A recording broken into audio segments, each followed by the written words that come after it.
아까 주일 일부 예배 때 계신 분들이 거의 안 가고 다 그냥 남아 계실 것 같네요. 정말 하나님의 말씀을 사모하는 이 교인들 여러분들 정말 너무 축복합니다. 너무 좀 부럽고요. 우리 목사님이 너무 얼마나 좋으실까 이런 생각이 듭니다. 우리 잠깐만 다시 기도하겠습니다. 아버지, 하나님의 말씀 사모하여 주의 백성들 모였습니다. 이 시간 오직 주의 말씀 선포되게 하시고 말씀이 저희들 지적 교만을 높이는 데 쓰임을 받는 것이 아니라 정말 주님의 말씀대로 살아내어서 우리 하나님께 영광 돌릴 수 있는 우리 한 사람 한 사람 되게 하옵소서. 마치는 시간까지 우리 성령 하나님 오셔서 친히 저희들 마음을 열어주시고 계시하여 주옵시고 깨닫게 하여 주옵시고 결단하게 하옵소서. 예수님 이름으로 기도했습니다. 아멘. 자, 항상 시작할 때 저희 어떻게 시작하죠? 샬롬. 자, 우리 샬롬 한번 하시겠습니다.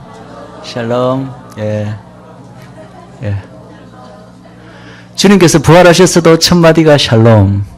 우리에게 하신 명령 중에 너희가 누구 친구 집이나 이웃 집에 가거든 첫 마디가 그 집에 평안을 빌라 샬롬. 예. 우리 주님께서 어떠신 분인가 제가 이제 일부 예배 때 말씀을 잠깐 드렸는데, 우리 주님이 벌써 구약 때 창세기부터 계속해서 주님이 스스로를 이렇게 계시하시고 거기에 많은 그 주님에 관한 그 히든 이래 숨겨져 있는 그런 것들이 너무나 많이 있습니다. 그래서 우리가 주님께서 어린 양이다라고 했을 때 어린 양의 그 상징 그런 것들이 성경에 구약이지만 성경에 너무나 많이 숨겨져 있고, 또 다시 장차 오실 우리 주 왕으로 오실 예수 그리스도가 이미지가 뭐죠? 장차 오실 예수님의 왕으로 오실 이미지가 뭡니까? 사자, 그죠? 사자는 어떻게 하죠? 어린 양은 그냥 힘없이 온순하게 그냥 유순하게 그냥 희생양으로, 그죠? 피를 흘리는 그런 그 대속의 그 상징의 어린 양이라면, 사자는 이미지가 어떻습니까? 움켜쥐고, 그죠? 움켜쥐고 잡아 찢고, 예? 부스러뜨리고, 이런 이미지가 다시 오실 예수님이세요. 다시 오실 예수님은 만유의 심판주로서 오십니다. 만국을 열방하여 심판하러 오십니다. 예. 그래서 이러한 어린 양의 이미지조차도 성경에 너무나 많이 이렇게 흩어져 있습니다. 예수님은 사자라고 했을 때 여러분들 약간 좀 혼동하지 마셔야 할 것은, 사단이 야고보서 생각해 보면 사단이 우는 사자같이 우리를 삼키려 한다. 사단의 이미지도 사자로 표현되어 있죠. 그럼 우리 예수님도, 다시 오실 예수님도 사자, 사단도 사자, 좀 이상하다고 생각하실지 모르지만, 이상하게 유대인들 히브리 말에는, 왜 우리도 같은 뜻을 지닌 단어가 여러 단어가 쓰이잖아요. 자그만치 사자라는 뜻을 지닌 히브리어가 10가지가 된답니다. 그래서 예수님에게 쓰인 사자와 사단에게 쓰인 사자가 다른 히브리어입니다. 우리나라로 번역할 때는 똑같이 사자지만. 예, 그래서 그런 것을 혼동하지 마시길 바라고, 제가 문득 이제 예수님의 그 신비스러운 예수님의 이름과 그분의 그 성품이나 이런 것이 이제 얼마나 많이 이렇게 구약에 숨어 있는가, 얼핏 생각이 나는 것이, 이제 제가 오전에 말씀드렸죠. 거기 나사렛 예수 유대인의 왕이라는 것을 이제 헬라어로 쓰여졌는데, 그걸 히브리어로 또 쓰여졌다 되어 있는데, 히브리어로 번역했을 때 그 첫 단어를 합치면 어떤 단어가 된다고요? 영어로 치면 YHVH. 히브리어는 제가 발음을 못하지만 우리나라 야훼하고 비슷한 그 자음만 있습니다. 모음은 그냥 우리가 중간에 끼워 넣어서 그냥 발음을 하는데, 야훼라고 이제 모음까지 넣어 발음하는데, 본래는 야훼 하벤가 하여튼 그런 식으로 4글자로 되어 있는데, 이 히브리어가 굉장히 신비한 언어랍니다. 그래서 굉장히 신비한 것이 많은데, 그 중에 가장 중요한 특징 중에 하나가, 우리 왜 한자도 이디오그래피라 그래서 한 글자 한 글자가 자체의 뜻이 있잖아요. 그래서 그 글자가 이렇게 합쳐져 단어를 이룰 때 그 단어의 뜻이 한자 합친 뜻이 이래 뜻을 합하면은 대충 그 단어의 뜻이 비슷한 뜻이 나오지 않습니까? 히브리어는 특별히 그런 특색이 있답니다. 그래서 지금 쓰는 히브리 그 글자 자체가 이제 옛날 고대 히브리 그 글자 마치 한글이 상형 문자가 굉장히 달라 보이듯이 이렇게 왔듯이 히브리어도 고대에 쓰이던 고대 형태가 있는데 그 고대 형태가 보면은 그 글자 하나하나가 다 뜻이 있습니다. 뜻도 하나가 아니라 여러 복합적인 뜻이 있어요. 그 뜻자 하나가 다 이제 우리가 그 트레이스 그 해서 그 알아낼 수가 있는데 히브리어도 신기하게 그 글자 하나하나의 뜻을 합치면은 그 단어의 뜻이 나온답니다. 한 가지 예만 들면은 히브리어로 아버지가 뭐죠?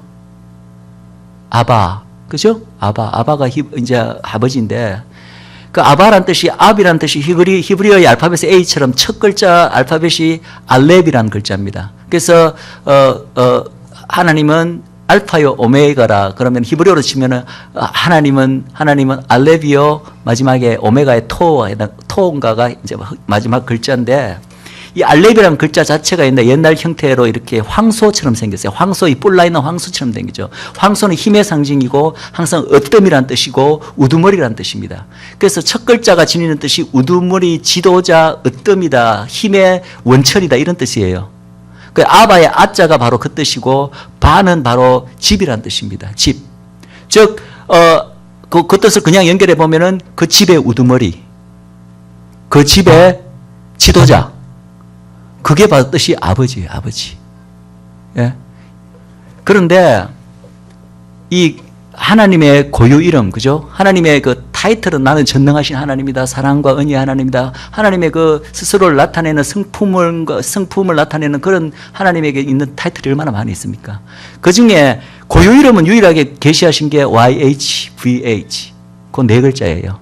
그래서 이 이름은 신성하다 그래서 유대인들은 절대 발음하지 않습니다. 그래서 성경에 고유 이름이 등장하면은 그렇게 절대 발음하지 않기 위해서 이 사람들이 그것을 아도나이, my lord라는 뜻으로 우리나라 성경에도 my lord로 많이 번역되어 있는데 그렇게 번역을 하거나 혹은 하셴이라는 뜻은 이름이라는 뜻입니다. 그 바로 그분의 그 거룩한 이름 이렇게 부르지 절대 그걸 발음하지 않습니다. 그런데 그 네 글자가요. 조금 전에 말씀드렸듯이 한자 한자가 뜻이 있다고 그랬죠. 그 뜻이 어떤 뜻인지 아십니까? 그 뜻이 이런 뜻이라고 합니다. 그 한자가 그 뜻이 어떤 뜻인가는 제가 지금 기억이 안 나지만 그 전체 네 글자의 뜻을 합하면 behold, 바라보아라. behold는 영어로 바라보아라 이런 뜻이죠. 바라보아라 his hand. 그의 손을 바라보아라. 이런 뜻이랍니다. 근데 그 손이라는 그 이제 그 해당되는 그 글자가 어느 뜻이 손이라는 뜻인데 그 한 글자가 여러 가지 뜻을 갖고 있다고 그랬죠. 손이라는 뜻에서는 또 다른 어떤 뜻이 있는지 아십니까? nail, 못이라는 뜻이 있습니다. 그의 손을 바라보아라. 혹시 그래도 확실치 않느냐? 그의 손에 박힌 못을 바라보아라. 바로 이 뜻이 야훼, YHVH의 뜻이랍니다. 얼마나 놀랍습니까? 하나님이 스스로의 이름을 처음 계시할 때부터 그 뜻이 그의 손을 바라봐라. 그의 손에 박힌 못을 바라봐라.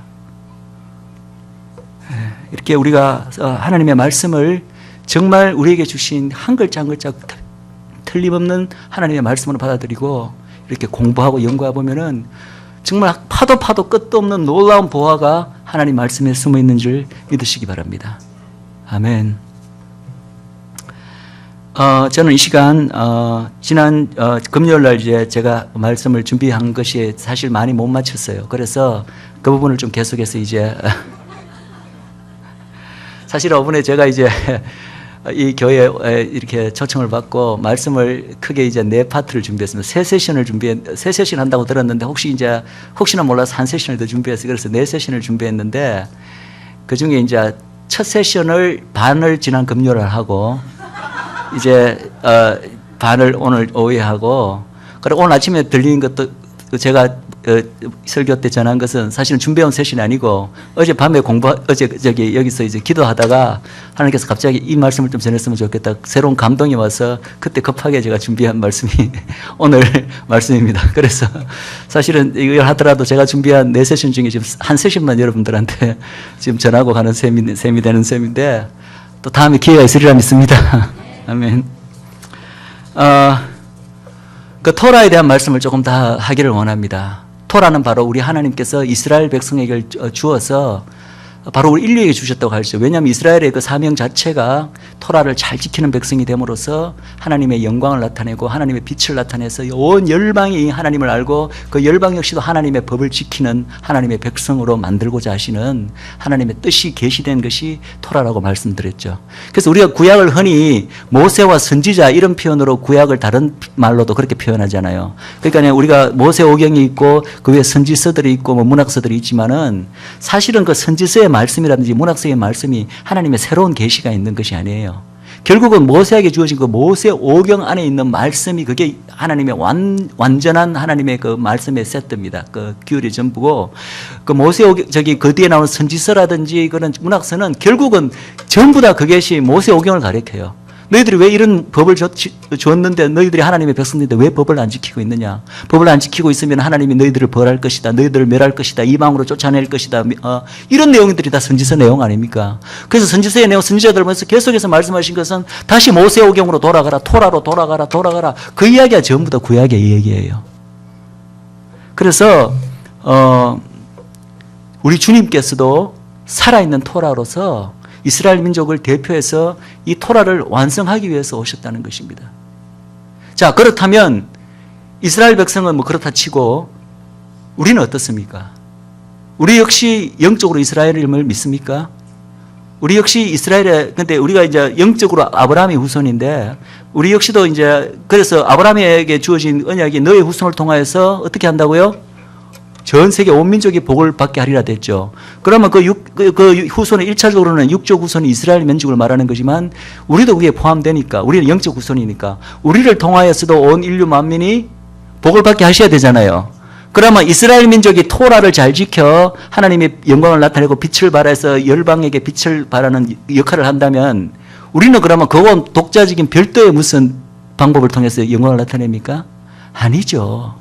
예수님 스스로가 토라를 완성하기 위해서 이 땅에 오셨다고 스스로 입으로 말씀하셨잖아요. 율법의 1.1획도 내가 율법을 폐하러 온 것이 아니라 완성하러 왔다고 하셨고 또 무슨 말씀하셨냐면 율법의 1.1획도 떨어지지 않고 다 이루리라. 이 우주가 차라리 우주가 멸망하는 게 쉽다. 율법의 1.1획으로라도 성취되지 안 되는 것보다는 지금 있는 우주가 한눈에 그냥 사라지는 게 그게 쉽다는 거예요. 예. 왜냐하면 유대인들은 믿기로 이 우주를 이루는 근간, 창조의 근간이 말씀으로 창조하셨는데 그 말씀이 토라라고 믿고 있기 때문에 토라의 1.1획도 이 창조의 비밀과 연관되어 있기 때문에 1.1획 토라의 그 구절도 하나가 없어지면 우주 자체가 그냥 그대로 붕괴하고 마치 건물을 지을 때 핵심적인 부품 하나 빼내면 건물이 우르르 무너지듯이 그런 개념으로 토라를 이해하고 있어요, 유대인들은. 그리고 그 예수님 표현 스스로 1.1획이라고 했을 때 그게 사실은 히브리 글자 중에 하나입니다. 1.1이라고 했을 때는 마치 우리나라 영어에 보면 아토스트로피, 따옴표처럼 보이는 그것이 그래서 별로 뜻도 없이 보이는 그 글자가 바로 1점이에요. 1획은 뭐냐면 유대인 글자 중에 이렇게 모음의 어떤 역할로 하기 위해서 옆에 점을 이렇게 찍어주는 게 있는데 그 점이 바로 1획에 해당됩니다. 그거 하나까지도 남김없이 우주가 멸망하기 전에 다 이룩한다는 거예요. 그와 같이 이제 율법을 이루기 위해, 토라를 완성하기 위해서, 율법을 완성하기 위해서 주님이 오셨는데, 그러면 그 주님을 믿고 죄사함 받고 구원을 받은 하나님의 우리 이방 교회들은 어떻습니까? 우리가 예수 믿고 천국 가는 것만이 우리의 목적이라면 주님께서 우리를 이 땅에 더 이상 남겨놓으실 필요가 없죠. 그죠? 물론 우리에게 맡겨진 사명이 있습니다. 그런데 그 사명이 뭐냐는 거죠. 그 중에 사명이 이제 우리 안을 향한 사명이 있고 밖을 향한 사명이 있는데 우리 안을 향한 사명 중에 가장 큰 것은 우리 역시도 영적인 이스라엘이기 때문에 바로 하나님의 그 의로운 성품이 드러나 있는 토라, 하나님의 법, 하나님의 계명을 이루는 것이 우리 하나님의 백성들에게 맡겨진 사명입니다. 하나님께서는 은혜로 우리의 죄 문제를 해결하여 주시고 우리를 구원하신 후에 그 다음에도 우리가 신약 성경을 보면 얼마나 나의 계명을 지키라. 나의 계명을 지키는 자만이 하나님을 사랑하는 자다. 너희는 거룩한 백성이다. 너희들은 내가 거룩하듯이 너희도 거룩해야 된다. 이것이 우리를 구원하신 목적 자체가 하나님의 법을 잘 지킬 수 있는 백성으로 만들기 위해서 예수님께서 이 땅에 오신 겁니다. 우리를 단순히 천국에 데려가시기 위한 것이 아니라 우리가 이름만 예수님의 거룩한 백성이라는 그런 명칭만 지닌 존재가 아니라 명실상부하게 하나님의 법을 지키고 예수 그리스도의 계명을 지킴으로써 하나님의 정말 그 거룩하신 백성이라는 이름에 걸맞는 존재로 만드시는 것이 하나님의 목적인 것입니다. 그것이 우리 안을 향한 1차적인 목적이고 우리가 그러한 백성이 될 때 어떻게 됩니까? 바로 예수님이 표현에 의하면은 이 땅의 빛과 소금의 역할을 하는 거죠. 이스라엘 민족으로 비유한다면 이방의 빛의 역할을 하는 것입니다. 그래서 그런 거룩한 백성의 그 빛이 우리에게만 머무는 것이 아니라 하나님을 모르는 이웃과 나머지 열방들에게 번져나갈 때 그들 역시도 하나님을 알게 되고 하나님을 믿게 되는 거죠. 그들도 구원을 받게 되는 거죠. 그것이 바로 하나님의 백성을 향한 하나님의 뜻인 것입니다. 그리고 예수님이 친히 요약한 토라가 두 계명이 뭐라고요? 하나님을 몸과 마음과 뜻과 정성을 다하여 사랑하라. 이웃을 내 몸같이 사랑하라. 그 계명은 우리가 예수님을 믿고 하나님의 백성된 우리에게도 동일하게 적용되는 계명, 토라의 계명인 것입니다. 그래서 그 계명을 우리가 여전히 지켜야 되는 것입니다. 왜냐? 우리는 이미 하나님의 백성이 되었기 때문인 그렇습니다. 우리가 구원을 받기 위해서 그 계명을 지키는 것이 아니라 구원을 받았기 때문에 그 계명을 지켜야 되는 것입니다. 이해하십니까? 그것이 우리를 구원하신 하나님의 목적이고 뜻인 것입니다. 그래서 우리가 이제 모세 율법을 이야기할 때 우리가 많이 혼동되는 부분이 있습니다. 그럼 우리 정말 예수님께서 모세 율법을 완성하기 위해서 이 땅에 오셨다. 그럼 모세 율법을 읽다 보면은 너무 좀 이상한 것들이 많이 있잖아요. 뭐 노예 제도에 대한 것도 있고 도무지 우리에게 지금 적용하기 힘든 그런 부분들이 다 있잖아요. 우리가 정말 예수님이 그것을 이루기 위해서 오셨고 또 예수님을 통하여 하나님의 백성으로 이스라엘로 또 편입해서 하나님의 백성이 된 우리도 그 계명을 지켜야 되는 것이 맞다면 그럼 어떻게 그 모세율법을 우리가 그대로 지금 지킬 수 있을 것인가 이런 의문이 남습니다. 그래서 그 부분에 대해서 제가 조금 이제 이야기를 하기를 원합니다. 첫 번째 우리가 알아야 될 것은 여러 번 말씀했지만 이 토라는 하나님의 영원한 의를 반영한 법입니다. 반영한 법인데 그래서 이 토라 이 모세 율법에 그 기능이 있는데 그 기능이 이제 크게 두 가지 기능이 있다고 이야기합니다. 그것을 율법의 제1기능과 제2기능이라고 2기능으로 구분해서 말하는데 율법의 제1기능은 뭐냐 하면은 그게 이제 1기능이 죄를 깨닫게 하는 기능이 있습니다. 죄를 깨닫게. 우리는 율법이 없으면 우리가 죄인인 줄 모릅니다. 그냥 자기가 그냥 난 I'm okay. 나는 그냥 다른 사람에 비해서 조금 착한 일도 많이 하고 도네이션도 많이 하고 나쁜 짓 법을 안 어기려고 노력하고 나는 그냥 착한 사람이고 꽤 괜찮은 사람인 것 같아요. 다 이렇게 착각하고 있다는 것입니다. 근데 우리가 죄인인 거 어떻게 합니까? 하나님의 율법이 우리에게 떡 주어집니다. 하나님은 이렇게 하기를 원한다. 내 이웃을 내 몸과 같이 사랑해야 된다. 그것이 하나님의 본래 너희를 향하신 뜻이다. 내 하나님을 내 몸과 마음과 뜻과 정성을 다해 사랑한다. 사랑해야 한다. 이것이 기본이다. 이것이 하나님의 백성으로서 기본이다. 그것을 딱 보면은 그리고 자기의 모습을 한번 비추어 보십시오. 우리의 모습을 비추는 거울인 것입니다. 그러면 뭐가 깨달아집니까? 나는 안 돼. 나는 아무래도 이렇게 될 수가 없구나. 우리가 정말 죄인이라는 것이 깨달아질 수밖에 없는 것입니다. 그것이 율법의 제1기능입니다. 그것이 이스라엘에게 주어진 그 율법의 이스라엘 백성이 그것을 못 지킬 걸 아시면서도 실패할 것을 아시면서도 이스라엘 백성에게 그것을 주어주신 거예요. 그래서 사도 바울이 율법은 우리를 그리스도께로 인도하는 몽학선생이라는 표현을 썼죠. 바로 죄를 깨닫게 하기 위해서 하기 때문에 그렇습니다. 그래서 사도 바울은 법이 없었으면 내게도 죄가 없으리라 이런 표현도 쓰죠. 그 말은 내가 뭐 갑자기 없던 죄가 율법이 등장함으로써 없던 죄가 생긴 게 아니라 본래 내가 죄 덩어리인데 그래서 알 방법이 없었는데 율법이란 거울이 딱 닥치니까 온때 내가 시커먼 걸 이제 거울에 비춰보니까 드러나니까 그래서 갑자기 내가 죄인이 된 것 같이. 예. 그래서 이제 율법이 없을 때는 죄도 없다라는 표현으로 그렇게 사도 바울이 그렇게 표현을 한 거죠. 그런데 그것이 제1기능이고 또 하나의 기능은 뭐냐 하면은 바로 이 율법은 하나님의 백성으로서 살아내야 할 삶의 기준, 윤리적 기준을 제공해 줍니다. 그것이 율법의 기능입니다. 그런데 우리 죄된 인간으로서는 이제 첫 번째 기능으로 죄를 깨닫고 두 번째 기능으로서 이게 우리가 살아야 되는 기준인 건 알겠는데 살아낼 수가 없잖아요. 그렇기 때문에 예수님께서 새 계명을 주신 것입니다. 아멘. 새 계명 복음이 뭡니까? 복음은 그냥 우리가 그것을 믿고 예수님을 믿고 했을 때 죄 사함 받고 천국 가라, 이게 복음이 아니에요. 그것은 복음의 일부분일 따름입니다.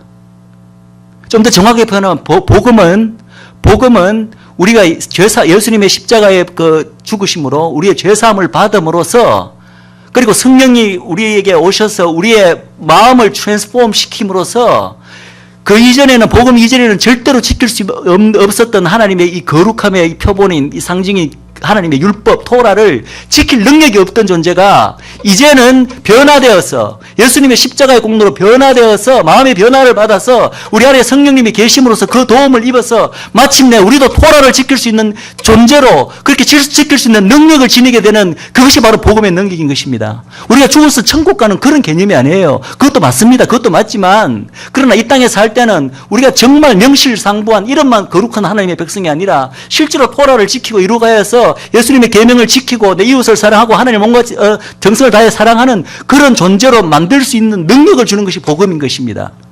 왜냐하면 우리가 죄성, 타고난 그 본질적인 죄 때문에 율법을 못 지켰는데, 하나님의 토라, 하나님의 의의 상징인 토라를 못 지켰는데, 이제 예수님이 우리를 그 토라를 지킬 수 있게 하는 존재로 만들어 주시기 위해서 이 땅에 오신 거예요. 그래서 우리 죄를 사하여 주신 것입니다.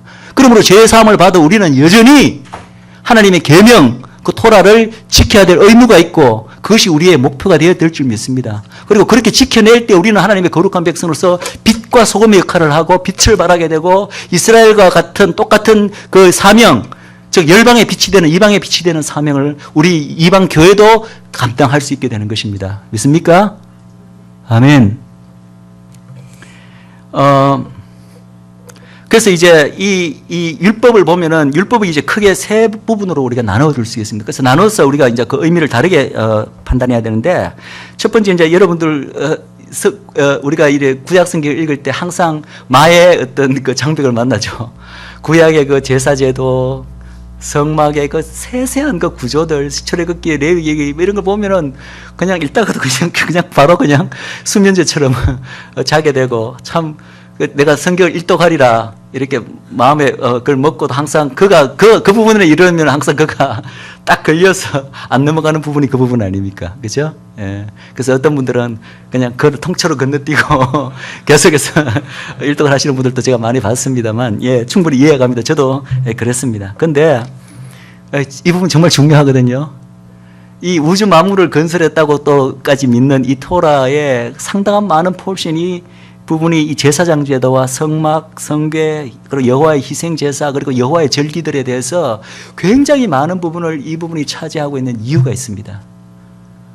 그것이 굉장히 큰 영적 비밀들을 거기에 품고 있기 때문에 그렇습니다. 그래서 우리 목사님도 벌써 이 교회에서 특별히 그중에 여호와의 절기 같은 것들을 이제 공부하셔서 여러 성도들에게 많이 이렇게 이미 가르치고 계셨다는 말을 제가 들었습니다. 근데 이것이 그만큼 중요한 이유는 뭐냐 하면은, 한마디로 하면 결론적으로 이야기하면 이것이 바로 예수님을 다 예표하기 때문에 그렇습니다. 이 제사장 제도, 거룩한 인류의 대제사장인 예수님을 예표하는 것이 바로 제사장 제도, 그가 입고 있는 그 의복 하나하나, 장식 하나하나, 하고 있는 그 보석판, 흉패의 그 모든 거 하나하나가 전부 다 예수님하고 바로 1대1로 긴밀하게 영적으로 연관되어 있는 깊은 비밀들이 있습니다. 그것은 그것만 해도 벌써 한 세션, 두 세션 들어가기 때문에 그걸 지금 하자는 것이 아닙니다. 그리고 희생제사 마찬가지입니다. 이 구약에 대표적으로 주어진, 번제, 그리고 소제, 또 화목제, 또 속죄제, 속건제, 크게 5대 제사가 있죠. 그 외에 요제 이런 것들은 그냥 또 그 제사 중에 6제 방식일 따름이고, 제사의 종류로는 크게 5가지가 나뉩니다. 번제, 소제, 화목제, 속죄제, 속건제. 이건 역시도 전부 다 예수님의 이 땅에서 오셔서 장차 오실 예수님을 예표하는 것입니다. 예수님이 이 땅에서 하실 그분의 어떤 인류의 제사장으로서 속죄의 역할, 예수님이 하신 역할이 굉장히 많이 있잖아요. 그 역할 하나하나를 갖다가 대표하는 것이, 영적으로 상징하는 것이 바로 희생제사입니다. 여호와의 절기는 어떻습니까? 여호와의 절기는 몇 절기가 있죠? 여러분들 많이 우리가 이 구약에 나오는 절기를 유대인의 절기, 이스라엘의 절기라고 부르기도 하죠. 그거 잘못된 말입니다. 성경 말에, 성경에 유대인의 절기, 이스라엘의 절기란 말 없습니다. 전부 다 명칭은 여호와의 절기라고 되어 있습니다. 여호와의 절기. 마치 이스라엘의 절기, 유대인의 절기 같으면 그건 유대인들이랑 지키는 것이야. 우리하고는 상관없어. 이렇게 되잖아요. 그죠? 그런데 그런 명칭이 없어요. 성경에는 여호와의 절기라고 되어 있습니다. The feast of the Lord. 그 절기가 몇 가지가 있죠? 7대 절기, 6대 절기 이렇게 이야기하는데, 이제 7대 절기를 할 때는 그 초실절, 그죠? 초실절이 사실 무교절 일주일 중에 하루거든요. 그래서 초실절을 따로 무교절 가운데서 분리해서 말할 때는 7대 절기라고 이야기하고, 그냥 무교절이라고 초실절은 그 안에 포함되니까 그냥 그렇게 했을 때는 6대 절기라고 이야기하죠. 예. 그리고 이제 특별히 봄절기, 가을절기로 나눈 걸 아시죠? 그래서 6월절, 무교절, 초실절, 그리고 오순절까지는 봄절기라고 이야기하고, 가을절기는 나팔절, 그리고 대속제일, 장막절 혹은 초막절, 그죠? 근데 이 여호와의 절기는 벌써 이거는 하나님께서 창조하실 때부터 이스라엘이 창조 때부터 있었던 건 아니지 않습니까? 그죠? 1000년이나 더 지나서 존재했는데, 벌써 예수님이 애초에 창세기 때 창조하실 때 인류의 기후와 이 모든 것을, 농경 조건 이런 것을 이미 설계하실 때 벌써 이스라엘이 인류 구원의 어떤 핵심적인 역할을 하실 것을 미리 아시고, 이스라엘 땅에, 그 가나안 땅의 절기를, 그 농경 절기를 기가 막히게 우리가 아는 성경의 어떤 원리, 예수님하고 연결돼서 그때 벌써 설계를 하셨어요. 창조하실 때부터. 그래서 지금 이스라엘의 이 6대 절기를 공부해보면 참 너무나 신기한 게 많은데, 그것이 1차적으로는 이스라엘의 자연, 이스라엘의 기후 조건하고 굉장히 그거에 맞춰갖고 모든 절기가 농경절기처럼 보이듯이 다 이스라엘의 농사 짓는 그 절기 기후하고 기가 막히게 딱딱 맞아들이게 되어 있습니다. 그런데 그것이 전부 다 영적인 의미가 있다는 것이에요. 그리고 그것이 전부 다 예수님의 사역 성품과 바로 연결이 됩니다. 우리가 그것을 공부하다 보면. 그런데 가장 놀라운 사건은 뭐냐면, 이 여호와의 절기, 히브리어는 모아딤이라 부르는데, 본래 우리는 절기라는 말로 번역하지만 본래의 그 절기라는 것의 히브리 뜻이 뭔지 아십니까? 우리는 그냥 절기 이렇게 말하는데, 절기가 무슨 페스티벌처럼 느껴지잖아요. 그죠? 기념하는 날. 그게 아닙니다. 절기의 본래 뜻은 appointed time. 하나님께서 창세전부터 하나님이 구속사 전체를 계획하실 때 미리 구속사의 어떤 큰 그 전기를 이룰 그 때를 미리 appoint, 딱 미리 정해 놓으신 거예요. 그 포인트 된 타임이 바로 여호와의 절기라는 겁니다. 그래서 여호와의 절기가, 그럼 그 포인트 타임 그것이 뭐냐면은 바로 예수님과 관련된 가장 획기적인 사건이 바로 하나님께서 정하신 인류 구속사에서 정해진 어포인트 타임인 것입니다. 그래서 하나하나 지금 그걸 하자는 것이 아니라, 이것만 말씀드리면은 그 봄절기 3개, 6월절, 그리고 무교절, 그리고 오순절은 봄절기라고 부르죠. 그것은 예수님의 초림을 상징합니다. 그래서 놀랍도록 예수님의 초림하신 그 모든 것이 정확하게 그날에 이루어졌어요. 6월절에 어떤 일이 있었습니까? 예수님이 정확하게 6월절 돌아가신 거 아시죠? 6월절 어린 양, 예수님의 십자가 사형. 초실절, 그리고 죄 없이 예수님께서 무교명이라는 것은 죄가 없다는 뜻이고, 죄 없이 이렇게 죽음에 하셨다는 것이 무교절을 상징하는 것이고, 그 다음에 예수님께서 부활하셨지 않습니까? 사흘 만에. 부활하신 날이 정확하게 언제 날인지 아십니까? 초실절, 부활의 첫 열매, 예수님께서 초실절의 첫 열매로 부활하셨습니다.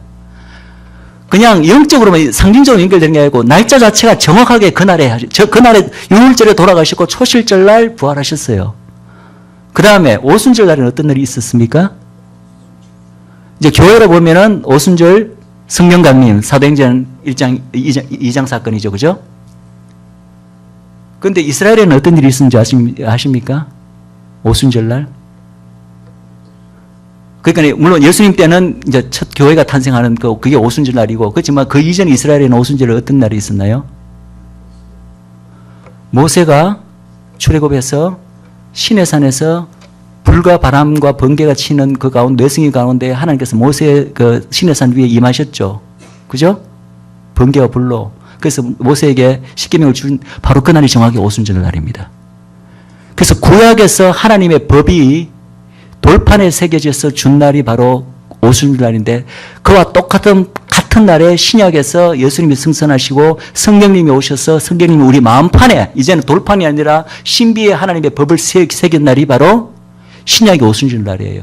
그래서 영적으로 의미만 같아지는 것이 아니라 날짜까지도 정확하게 일치합니다. 믿습니까? 얼마나 놀랍습니까? 이런 이유기 때문에 이 구약의 봄절기 세계가 예수님의 초림과 관련돼서 영적인 의미뿐만 아니라 그 날짜까지도 하루도 틀리지 않게 정확하게 그날에 이루어졌기 때문에 많은 이들이 우리가 그것은 너무나 논리적이고 당연하게 기대할 수 있잖아요. 아, 그럼 아직 저기 가을의 절기, 새절기는 초막절, 나팔절, 대속절, 초막절은 이건 역시 예수님의 이제 초림이 아니라 재림 때와 연결되겠구나. 그리고 재림 때 있어야 될 예수님 관련된 큰 우리가 예언으로 알고 있는 사건들이 있지 않습니까? 그 사건들이 아마도 이런 원리에 의한다면 아마도 그 큰 사건들이 이 가을절기 새날기에 또 정확하게 맞춰서 일어나지 않겠나라고 많은 사람들이 예상을 하고 있다는 것입니다. 예. 그것은 근거 없는 예상이 아니라 바로 봄절기 자체가 그렇게 이루어졌기 때문에, 그리고 절기 자체가 우리 인류에게 하나님의 구속사를 미리 정하신 때 어포인티드 타임을 알리는 그것으로서 주어졌기 때문에 우리가 그렇게 예상할 수 있는 거죠. 그래서 이 여호와의 절기와 이 모든 그 구약의 이런 제사장들도 성막제도 희생제사들을 이걸 우리가 공부하는 것은 너무나 이것은 너무나 깊은 영적인 의미가 있고 너무나 그 안에 풍부한 하나님의 비밀이 숨겨져 있습니다. 그것은 전부 다 예수님과 관련된 것입니다. 안타깝게도 이스라엘 백성들은 이제 열방의 제사장으로서 이제 세워졌기 때문에 이 바로 그 역할을 이것을 감당하도록 이 모든 이런 제도를 행하도록 하나님께서 이제 율법을 토를 주셨는데 우리는 이미 예수님을 아는 알기 때문에 거꾸로 구약을 왜냐하면 신약이 구약을 해석해낼 수 있는 틀이기 때문에 예수님이라는 계시를 가지고 구약을 봐야 이제 구약이 확 열리거든요. 예. 그래서 우리는 이거 모든 것을 알죠. 그런데 안타깝게도 아직까지 예수님을 모르는 지금의 유대인들은 물론이요, 이 당시 처음에 이것을 받고 수천 년간 그냥 이것을 제사를 지내고 제사장 제도를 가지고 있고 이 모든 것을 했던 유대인들이 그럼 이 모든 영적 비밀을 깨달았느냐? 깨닫지 못하고 있습니다. 그래서 그것이 이제 마지막 때 그들도 이것을 깨닫게 된다는 것입니다. 자기들이 그냥 맹목적으로 제사 드리고 수천 년 동안 그냥 하나님이 지키려 했으니까 그냥 그 의미도 모르고 지켰던 것들이 결국은 자기 민족에게 예언된 이 메시아에 관련된 것이고, 자기들이 이것을 지킴으로써 자기들이 깨달았든 못 깨달았든 이들은 인류를 향하여 메시아를 계속해서 그 대표하는 제사장국으로서 메시아를 초청하는 역할을 계속한 거예요, 이스라엘 백성은. 근데 이제 그것을 깨닫는 이들이 나오는데 그들이 바로 메시아닉 주들입니다. 메시아닉 주들은 예수님을 알고 이제 계시가 성경에 대해 계시가 열렸기 때문에 그 구약에 자기들이 했던 그 모든 것을 이제 그 예수님을 통해서 선명하게 그 뜻이 무엇인가를 이제 깨닫고 해석하기 시작하는 것입니다. 그래서 그들이 같은 동족인 유대인들에게 이것을 풀어줄 때 이것이 놀라운 효과를 지니는 것입니다. 왜냐하면 이 사람들은 구약의 지식적으로 구약에 대해서 다 알고 있어요. 단지 영적으로 눈이 가려져서 그것의 영적 의미를 못 깨닫고 있는 겁니다. 그것이 예수님을 말하는 것인 걸. 그런데 예수님을 먼저 알게 된 이 메시아닉 주들이 그것을 그들에게 풀어 설명해 줄 때 이들은 그냥 완전히 눈이 활짝 열리는 거죠. 그런데 우리는 어떻습니까? 우리는 예수님만 알지 구약을 모릅니다. 이 모든 복음이나 이런 그 신약이 사실은 구약의 뿌리에서 다 출발하는 거거든요. 그래서 구약의 뿌리대로 연속성상에서 우리가 이해할 때 그것이 얼마나 풍부하고 깊고 이것을 그 풍부한 깊이와 넓이와 높이를 우리가 풀로 깨달을 수 있는데 우리는 구약이라는 것을 거의 뭐 신약과 거의 또 동떨어진 것으로 그냥 없는 것을 취급하고 어떤 목사님들은 1년 365일 신약만 설교하고 구약의 한 구절도 설교 안 하는 목사님도 있습니다. 예. 마치 그 성경이 그냥 신약의 몇 페이지 몇 장만으로 이루어진 것 같이. 그럼 하나님이 왜 그렇게 두꺼운 66권을 주셨나요? 구약이 필요 없다면. 예. 그러니까 우리가 알고 있는 그 신약의 이해라든가 예수님의 그분이 어떠신 분인가 그분의 정체성에 관한 이해가 너무나 얇은 거예요. 얇지만 그것이 틀린 건 아니고 그 자체가 옳기지만 그게 너무나 얇은 거예요. 그분이 얼마나 풍부하신 그 하나님의 경륜 안에서 그것이 구약에 숨어 있는데 그것을 너무 모르는 것입니다. 그래서 이제 이러한 제사장 제도와 성막과 희생제사와 여호와의 절기는 아까도 말씀드렸듯이 예수님의 초림과 재림 그리고 그분의 사역, 이 땅에 오셔서 어떤 역할로 하셨는지, 인류의 구세주의 역할, 뭐 왕의 역할, 그리고 그분의 성품이 어떠했는지, 우리를 화목시키는 역할, 이 모든 것들을 상징합니다. 그리고 그분의 성품도 상징합니다. 그래서 이것을 공부하면서요, 성막의 구조 자체도 너무나 신비하게 됐어요. 우리 인간의 몸의 구조하고도 있고, 삼일체의 어떤 그런 거하고도 연관이 있고, 하여튼 너무나 신비합니다. 그것을 하나하나 깨달아갈 때 그 희열과 그 기쁨과 정말 오묘하구나. 하나님이 이 놀라운 비밀을 벌써 구약 때 다 숨겨 놓으셨구나. 여러분들도 같은 그런 기쁨과 희열을 깨닫는 여러분들이 되기를 바랍니다. 아멘. 예. 그래서 이러한, 그러면 의미는 뭐지? 의미가 이제 예수님을 다 상징하니까 좀 전에 말씀드렸듯이 의미도 모르면서 이스라엘 사람들은 이것을 수천 년간 지켜왔습니다. 성전을 짓고 제사제들을 지키고 이 모든 것은 바로 이들이 인류를 위한, 인류 열방을 위한 제사장 국가로 세움을 받았기 때문에 제사장의 가장 큰 역할의 하나가 바로 인류의 메시아를 초청하는 역할입니다. 그래서 이런 메시아를 상징하는 이 제사제도 이 모든 것을 충실히 지킴으로써 그들은 영적으로는 눈에 그들 본인들은 깨닫지 못하고 있지만은 계속해서 메시아여 이 온 우주를 다스리시고 이 온 지구를 다스릴 메시아여 오소서, 이 지구에 오소서, 우리 민족을 통해서 열방으로 오게 하소서. 그래서 계속 메시아를 초청하는 의미가 있는 것입니다. 그것이 이스라엘 민족의 또 하나의 역할인 것입니다. 그래서 민수기 23장 21절에 어떤 표현이 있냐면은 이스라엘, 이거 역시 발람이 이스라엘을 저주하라 했는데 저주하지 못하고 하나님의 어떤 강권적인 역사에 의해서 이스라엘을 축복하는 그 예언 가운데 어떤 표현을 하냐면은 민수기 23장 21절입니다. 띄워주시지 않으셔도 됩니다. 제가 읽겠습니다. 이 민족 가운데 왕을 부르는 소리가 그 중에 있다. 이렇게 합니다. 좀 수수께끼 같은 구절이죠. 왕을 부르는 소리가 그 가운데 있다. 즉 인류의 왕, 온 인류의 왕 되신 그 메시아적 존재를 부르는 소리가 이 이스라엘 민족 가운데 있다는 것이죠. 그것은 바로 이스라엘 민족의 역할, 사명을 또 단적으로 표현해 주는 말이 있습니다. 메시아를 인류로 초청해야 하는 그 역할이 이스라엘 백성에게 있은 것입니다. 그래서 율법의 한 부분, 첫째 부분이 바로 이제 이 부분입니다. 예수님을 예표하고 제사장제도, 성막제도, 희생제도, 여호와의 절기.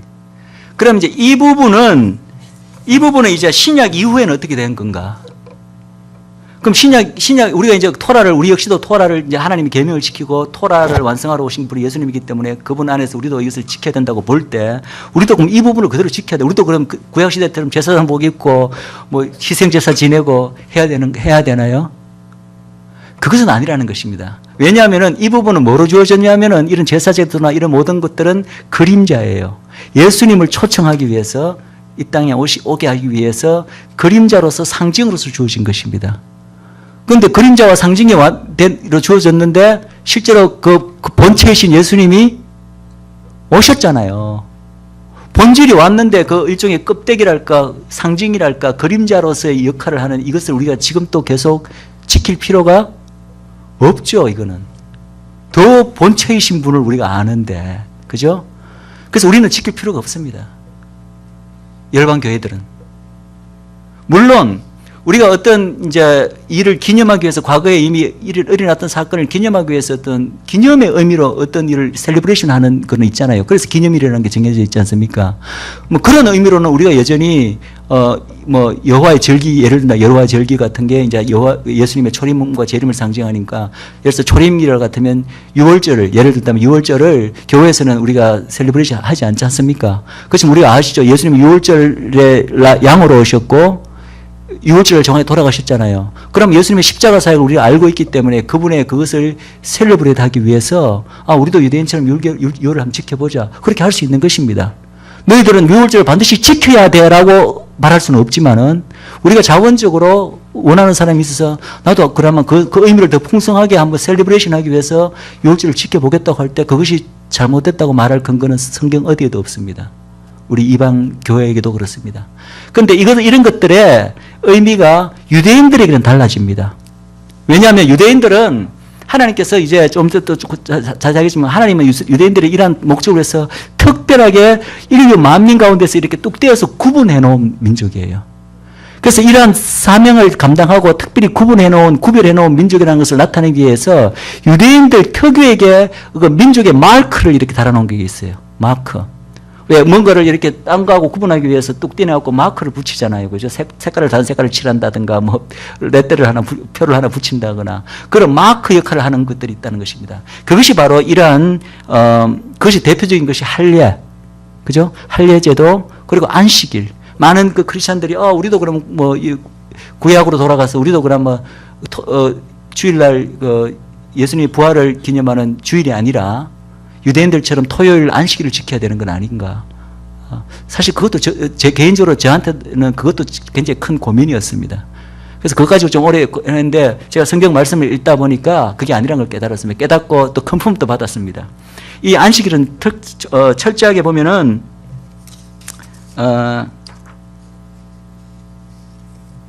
예를 들어서 에스겔 출애굽기 31장 13절과 17절에도 있고 에스겔 20장 12절에도 보면은 이 안식일은 특별히 이스라엘 민족에게 유대인들에게 그들이 하나님께로부터 구별받은 백성이라는 그런 의미로 인류 다른 이방인과 달리 뭔가 그런 특별하게 구분받을 백성의 의미로 마크로서 주어진 것이 안식일입니다. 같은 맥락의 할례 제도입니다.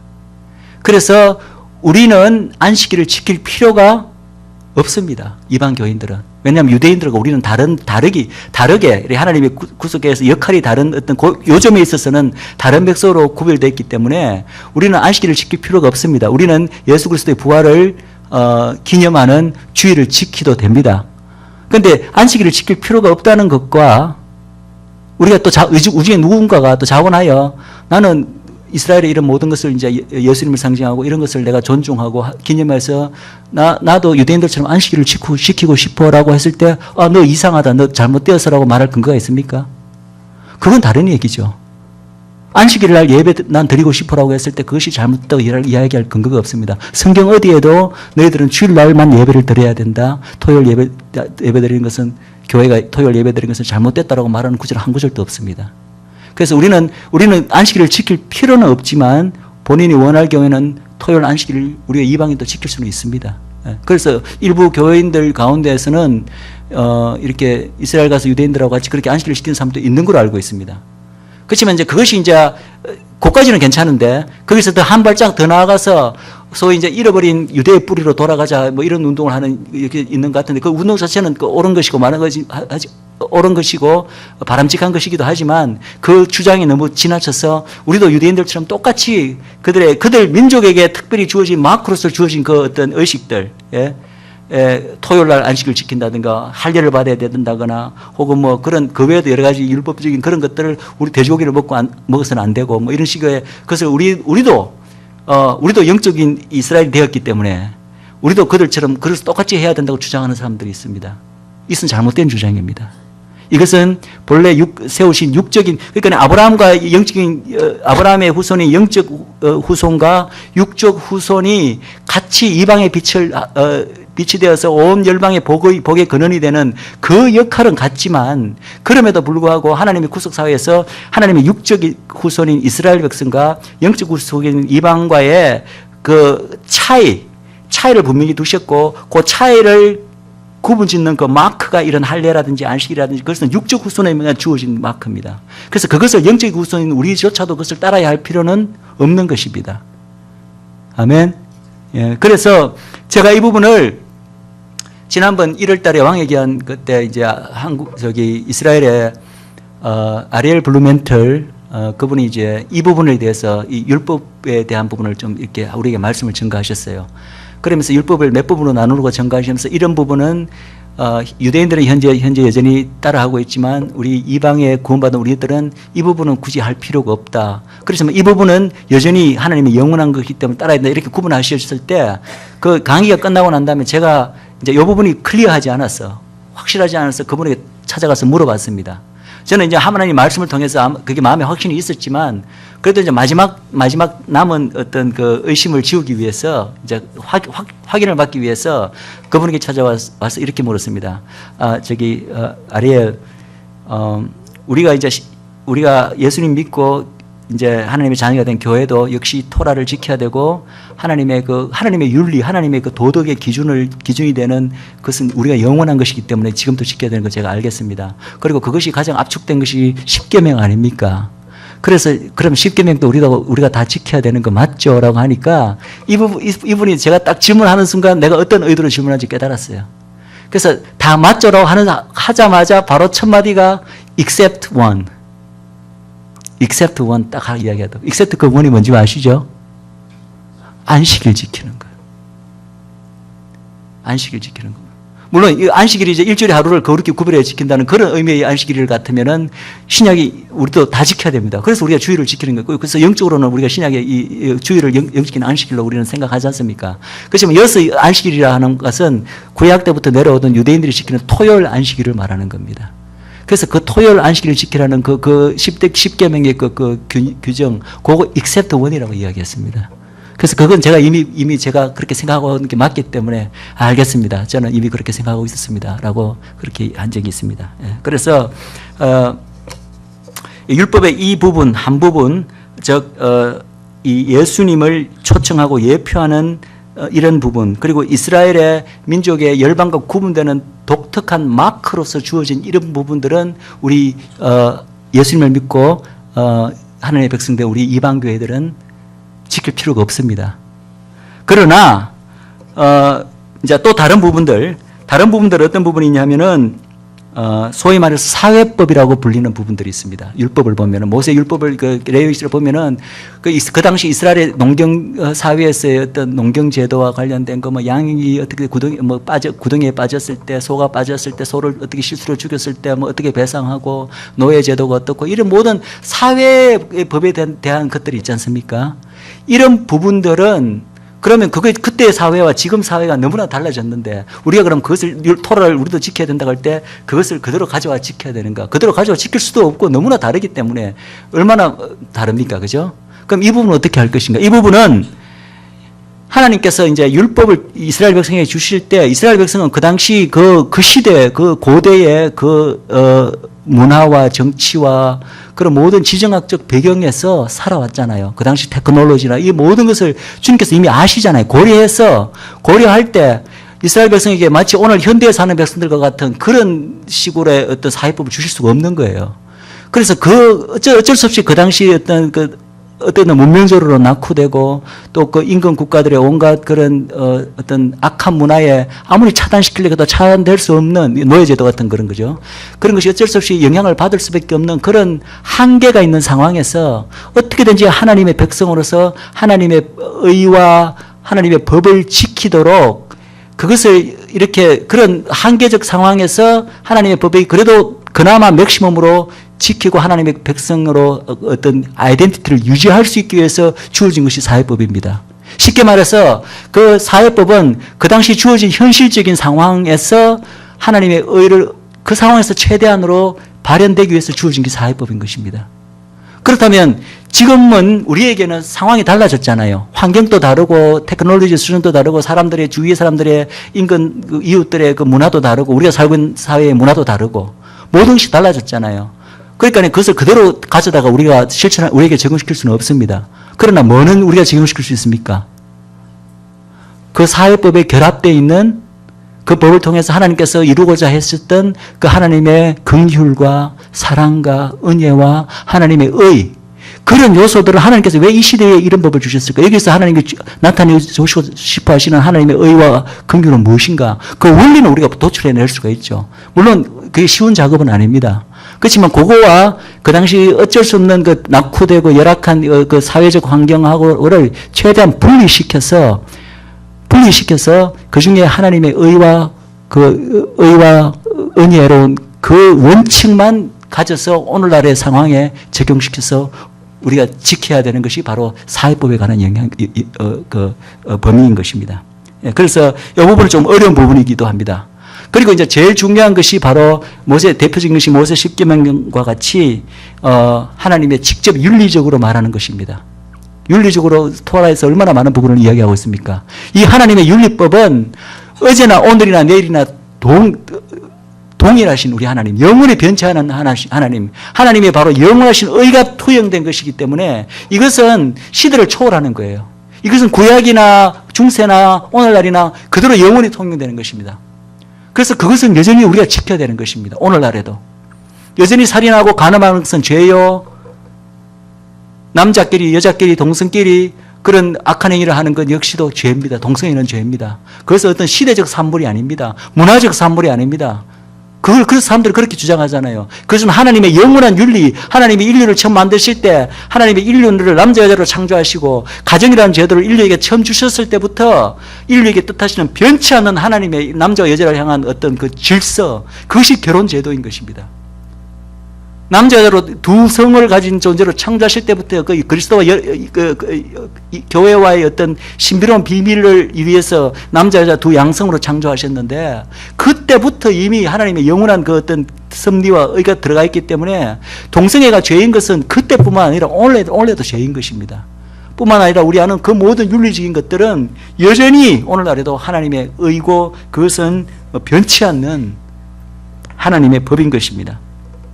그래서 이런 부분은 우리가 여전히 지켜야 되는 것입니다. 그래서 우리 이 구약의 율법을 여러분 은혜의 언약이라고 혹시 부르는 걸 한번 들어본 적이 있습니까? 굉장히 낯설죠, 그죠? 구약의 율법을 바라볼 때 이것을 은혜의 언약이라고 이해하는 분들은 잘 없는 것 같아요. 그냥 은혜의 언약하면 신약 때 예수님의 복음, 그것은 은혜의 언약인데 구약의 이 율법은 은혜의 언약이 아닌 것처럼 우리가 그렇게 배워왔잖아요. 그렇지 않습니다. 우리가 구약의 율법을 자세히 보면 그게 얼마나 하나님의 사랑과 은혜가 그 안에 포함되어 있는지 우리가 그것을 발견할 수가 있습니다. 물론 그 율법 안에는 하나님의 그 진노하심과 그 심판하심과 어떤 죄를 범했을 때 이렇게 처벌해야 된다, 그런 것들이 다 나타나 있습니다. 그러나 거기에 자세히 보면요, 하나님의 그 심판 가운데서도 혹은 하나님의 심판 전에서도 항상 하나님의 사랑과 자비가 먼저 계시가 됩니다. 그것이 구약의 율법이고 토라입니다. 그래서 구약의 율법을 마치 하나님은 무자비하고 복수하는 하나님이고, 구약에는 하나님의 그러한 모습이 계시가 되고, 신약에는 하나님의 그냥 사랑과 자비와 은혜의 하나님으로 계시되었다. 이렇게 구약에 계시된 하나님은 무자비하고 복수의 하나님, 분노하시는 하나님, 신약의 하나님은 자비롭고 은혜로 하는 하나님, 이런 식으로 이것을 대비시켜서 이것을 이해하는 관점은 정말로 이것은 잘못된 관점입니다. 물론 유대인들이, 예수님 살아생 전에 유대인도 그랬죠. 그들의 이 율법의 참된 그런 의미를 제대로 이해했느냐? 아니죠. 이해했다면 예수님께서 그렇게 그들을 질타했을 이유가 없지 않습니까? 그들은 실제로 그 구약의 그냥 그 모세율법에 있는 행위적인 것만을 그냥 답습하고 그것을 그냥 겉으로만 지켰음으로써 하나님 앞에 내가 의로워지고 하나님 앞에 내가 정말 복과 축복을 받고 결국은 구원을 획득하게 된다는 잘못된 관념에 사로잡혀 있었어요. 그런데 이 잘못된 관념은 본래 이 율법에 그런 게 있는 것이 아니라 이 율법을 잘못 해석한 데서 온 것입니다. 이 잘못 해석은 언제부터 출발했나 하면 사실은 연구를 해보면은 이것이 바벨론 포로 이후에 등장하는 거예요. 이런 유대주의가 바벨론 포로 후에 유대로 귀환하면서부터 이제 유대주의와 성경의 본래 모세율법이 없었던 수많은 그 인간들이 만들어내는 유전, 그런 전통들이 그때부터 유입되기 시작합니다. 그래서 성경에 없는 수많은 그 우회 것의 그 계명들이 그때부터 새로 생기기 시작하는데, 그런 것과 더불어 소위 이제 신구약 중간 시대라고 말하는 바벨론 포로 이후에 신구약 중간 시대 한 400년 동안에 그때 이제 새로 생기게 된 잘못된 관념인 것입니다. 즉 율법적 행위를 통해서 내가 하나님의 앞에 의로워지고 하나님부터 인정을 받고 축복을 누리고 내가 결국은 구원을 받게 된다는, 실제로 그 생각이 그 예수님 오셨을 때 바리새인들, 사두개인들, 서기관들의 머리를 꽉 사로잡혀 있었잖아요. 그러니까 예수님께서 너희들이 행위는 보면 깨끗한 것 같은데 겉으로는 행위는, 근데 율법은 그것이 다가 아니다. 행위도 물론 중요하다. 이것도 지켜야 되지만 너희들 속은 다 썩어 있다. 너희들의 속은 이기심과 탐욕과 위선으로 가득 차 있다. 그것은 율법을 지킨 것이 아니다. 그러면서 예수님께서 그러면 속만 깨끗하고 겉으로 드러나는 이런 행위적인 것은 안 해도 된다고 하셨나요? 그러지 않으셨어요. 제가 지난번에 말했지만은 제자들이 가르칠 때 너희들이 장로들이나 서기관들이 바리새인들이 행하는 모든 것을 너희들 따라하라. 그렇지만 그들의 마음 자세는 따라해서는 안 된다. 그렇게 말씀하셨어요.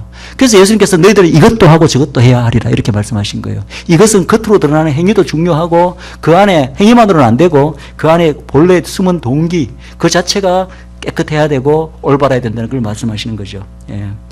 그래서 이미 근데 이들은 이제 구약을 잘못 해석하고 있었던 것이고, 이 당시 그런 유대인들은 본래 하나님께서 주신 유대인들이 주신 토라의 정신은 결코 그런 분노하고 뭐 무자비하고 이런 어떤 하나님을 계시하는 것이 아니라 바로 은혜의 언약인 것입니다.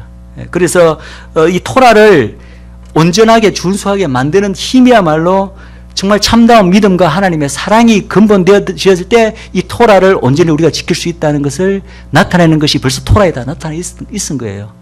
그런데 이제 그것이 우리 죄된 본성 때문에 온전히 우리가 믿음과 하나님에 대한 사랑으로 토라를 지킬 수 없다는 걸 하나님이 아셨기 때문에 이미 그렇기 때문에 새 언약을 주신 것입니다. 그렇기 때문에 예수님께서 오신 것입니다. 우리로 하여금 토라를 온전히 지킬 수 있는 존재로 만들게 하기 위해서 예수님이 오신 거예요.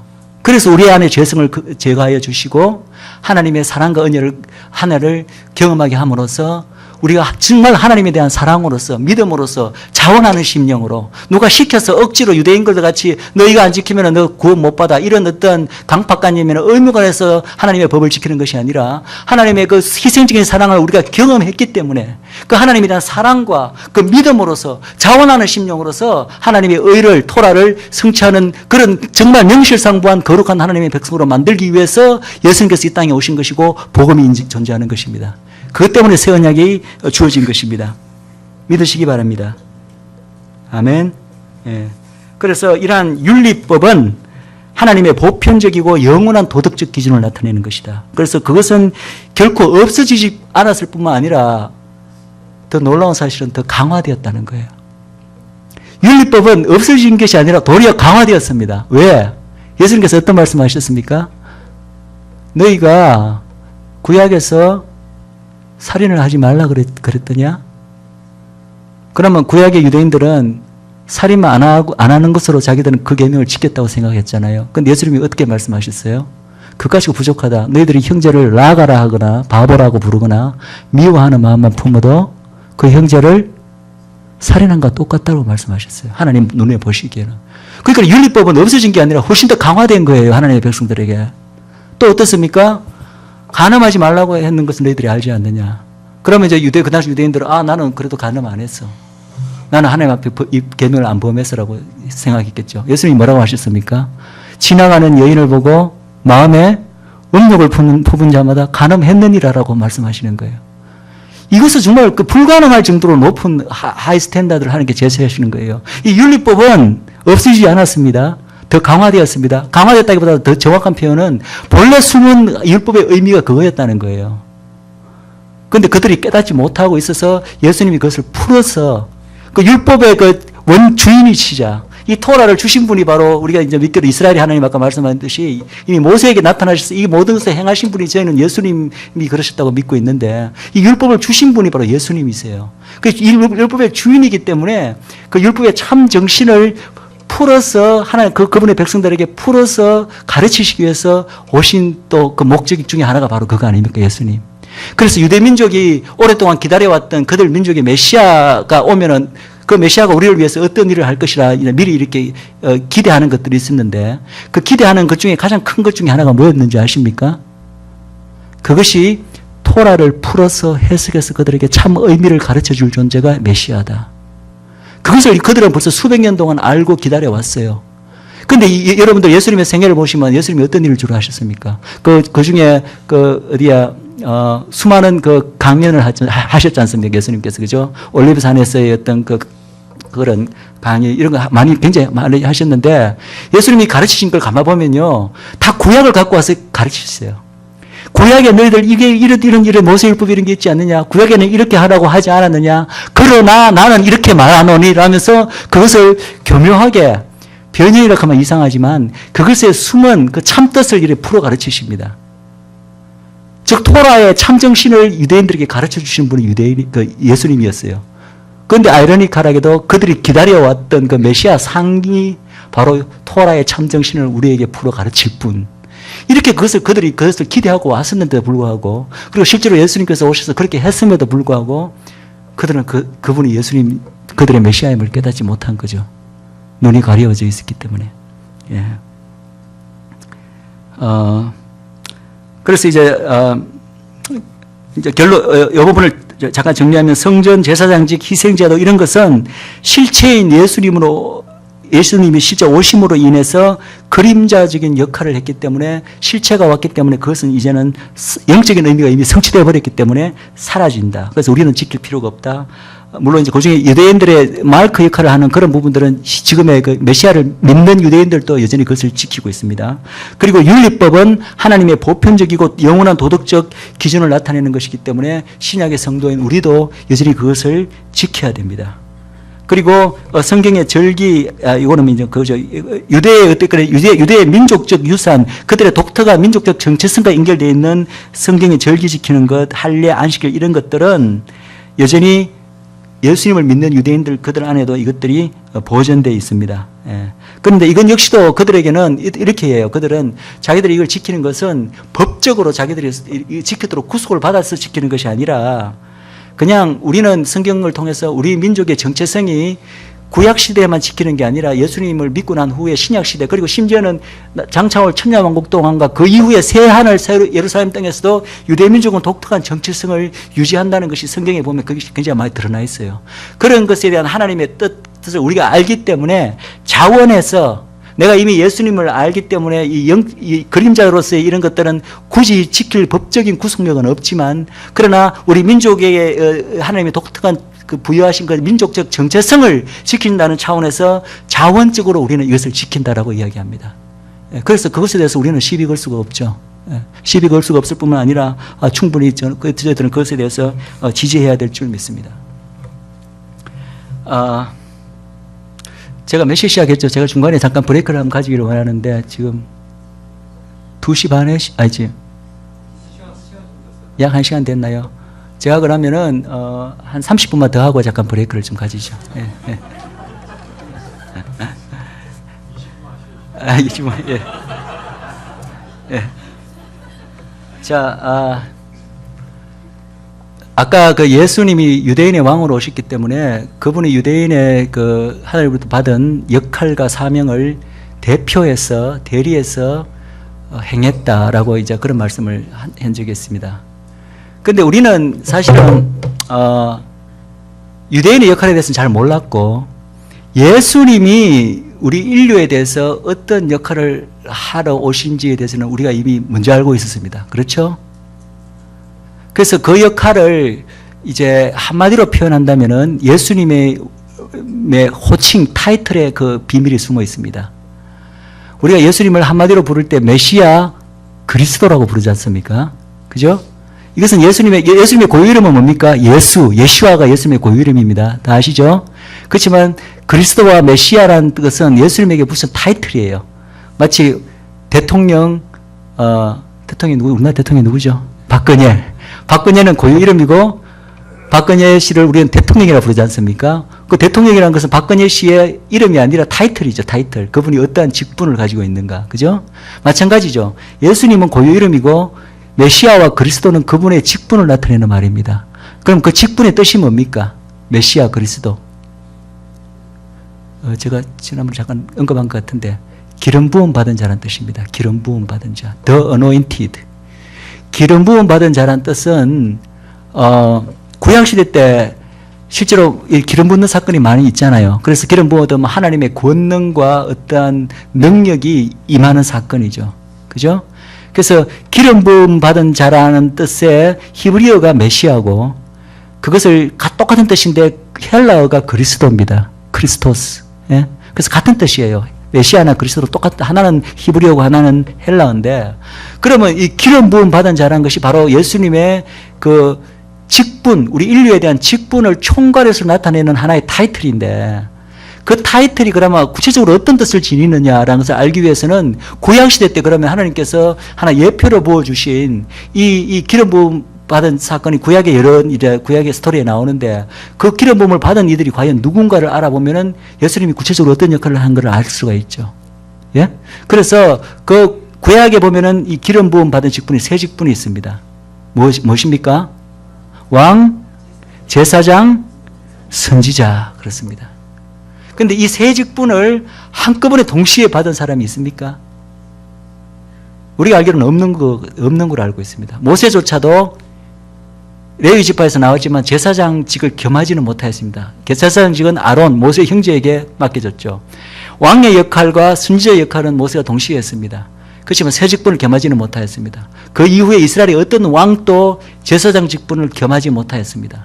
예를 들어서 우리가 사울 왕이 세워졌다고 왜 다윗 왕 폐하여지고 다윗 왕으로 되었는가? 그 결정적인 계기가 된 사건을 아시죠? 그죠? 사울이 전쟁하려고 하는데 제사를 지내고 해야 되는데 그 당시 제사장이었던 사무엘이 와서 제사를 드려야 되는데 아무리 기다려도 오지 않으니까 마음이 급해서 어떻게 했습니까? 자기가 대신 제사를 드렸잖아요. 그러니까 사무엘이 와서 당신 왕이 지금 한 일이 무엇인지 아느냐? 하나님이 당신이 왕으로 세우는 것을 지금 후회하고 계신다. 그러면서 예언하면서 당신 왕을 제하고 그 이들을 이을 새 왕이 올 것이, 하나님께서 세우실 것이다. 하나님의 마음에 합한 자를 세우실 것이라. 그게 다윗 왕 아닙니까? 그래서 사울 왕이 제하해지는 그 원인을 제거했던 것이 바로 그것의 직분의 구분인 것입니다. 이스라엘 수많은 선지자들을 하나님께서 보내셨는데 그 선지자 중에 제사장이었던 자도 없었고 왕의 직분을 가진 자도 없었습니다. 그러나 이 메시아는 이 바로 새 직분을 동시에 가지신 유일한 처음으로 오신 존재가 바로 예수님인 줄 믿으시기 바랍니다. 그래서 예수님은 온 인류의 메시아인데 대제사장, 그죠? 그것이 가장 잘 나타나 있는 책이 히브리서죠, 그죠? 히브리서가 예수님이 인류의 대제사장으로 오신 것을 잘 표현하고 있습니다. 그리고 예수님은 당연히 선지자시죠, 그죠? 선지자의 역할이 뭡니까? 좀 이따 하겠습니다. 대제사장 역할은 좀 이따 다시 하겠습니다. 선지자의 역할은 뭐죠? 하나님의 말씀을 대언하는 거. 많은 사람들이 선지자를 영어로 prophet 하니까 prophecy는 미래의 일을 예언하는 것. 이렇게만 생각하시는 분이 있는 것 같아요. 물론 미래의 일을 예언하기도 합니다. 그런데 히브리어로 prophecy라는 뜻이 두 가지가 있습니다. 아직 다가오지 않은 미래의 일에서 실제 우리가 아는 예언하는 그것도 prophecy지만 또 하나의 뜻은 대언의 뜻입니다.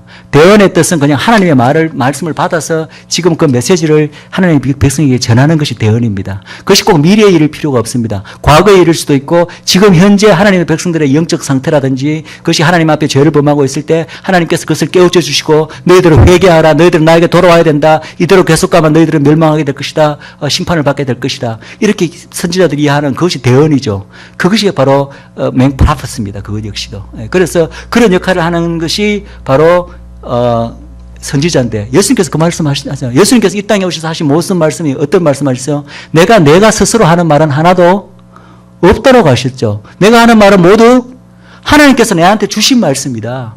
또 내가 행하는 것조차도 하늘에 계신 아버지께서 다 내게 보여주신 것을 내가 그대로 행하고 있다고 말씀하셨잖아요. 예? 그러니까 예수님은 당연히 우리에게 유대민족에게 뿐만 아니라 우리 인류 전체에 대해서도 선지자 역할로 오신 거예요. 그리고 실제로 그 예수님의 그 타이틀 중에 하나가 특히 구약의 이스라엘 백성에게 의미를 지닌 타이틀 하나가 바로 The Prophet. 더는 대문자 더입니다. 어가 한 명의 프라핏이 아니라 The Prophet. 그 말은 벌써 구약 시절에 이스라엘 사람들이 그 그들의 메시아와 동의어적인 존재로 바로 왜냐하면 모세가 그렇게 예언했거든요. 이후에 나와 같은 선지자 한 명을 너에게 보낼 텐데 너희들은 그의 말을 들어야 될 것이다 라고 말했습니다. 그래서 그 이스라엘 백성들이 그 말을 기억하고 있기 때문에 모세가 말한 나와 같은 선지자 바로 The Prophet 그 한 명의 선지자를 계속 기다려왔던 거죠. 그래서 그 선지자가 바로 예수님입니다. 그리고 예수님은 왕이신 건 여러분들은 너무나 잘 아시죠. 유대의 왕이시고 또 온 인류의 왕이시고. 그래서 이 예수님의 이 3대 직분, 제사장, 선지자, 그리고 왕의 직분이 바로, 예수님의 직분인데, 이제 제가 여러분들에게 이제 말씀드리고 싶은 것은 참 놀랍게도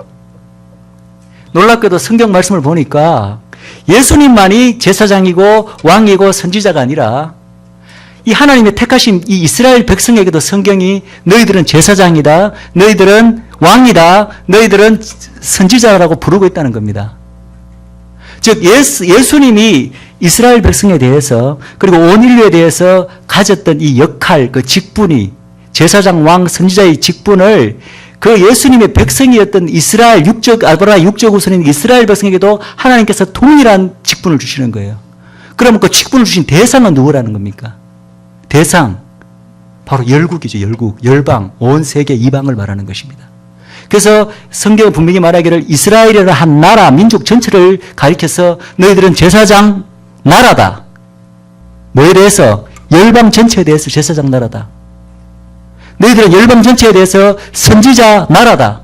너희들은 열방 전체에 대해서 그들을 다스릴 왕적 존재다. 왕의 나라다라고 성경은 구약에 분명히 이야기하고 있다는 것입니다. 그래서 예수님이 가졌던 사명과 직분과 이스라엘 민족이 열방에 대해서 가졌던 사명과 직분이 묘하게 굉장히 1:1 패럴렐, 크레스판던스 이렇게 그걸 병행을 이루고 있다는 것입니다. 이것은 놀라운 사실입니다. 우리는 이것을 알지 못하고 있었습니다. 뿐만 아니라 신기하게도요, 예수님의 그 살았던 그 일생과 이스라엘 민족 전체의 그 어떤 역사, 민족의 역사, 국가적 역사를 만약에 한 개인의 삶으로 비유한다면 놀랍도록 이스라엘 민족 전체의 삶과 예수님의 이 땅에 오셔서 한 개인으로서 살았던 그 삶이 놀랍도록 또 유사성을 가지고 있는 걸 여러분들이 발견할 수 있을 것입니다.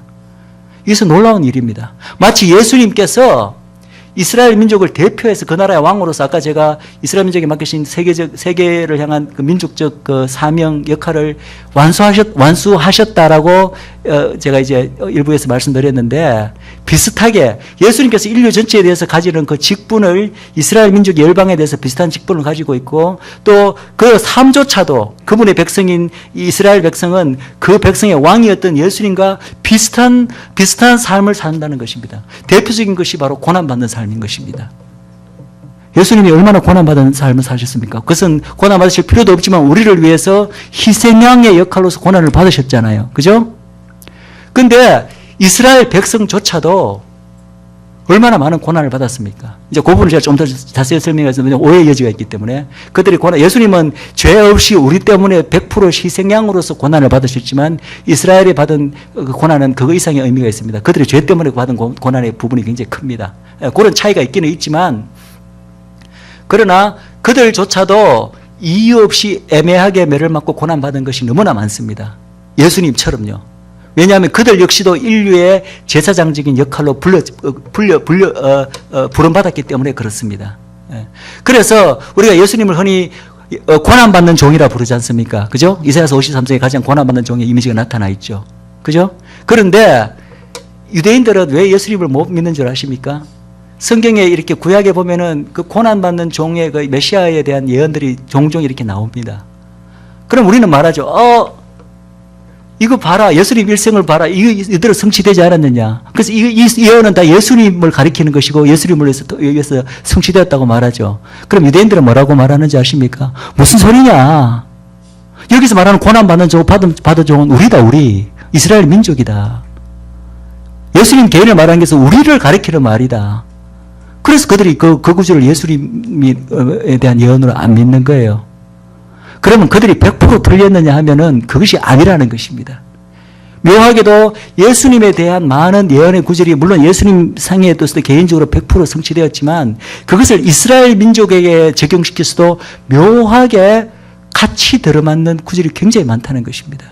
왜냐하면 이스라엘 민족 자체가 열방 전체에 대해서 예수님과 이미 행하신 것 같은 비슷한 역할을 그분의 백성으로서 같이 수행하도록 하나님께 부르심을 받았기 때문에 그래서 그런 착오가 있는 것입니다. 그래서 저는 이렇게 생각합니다.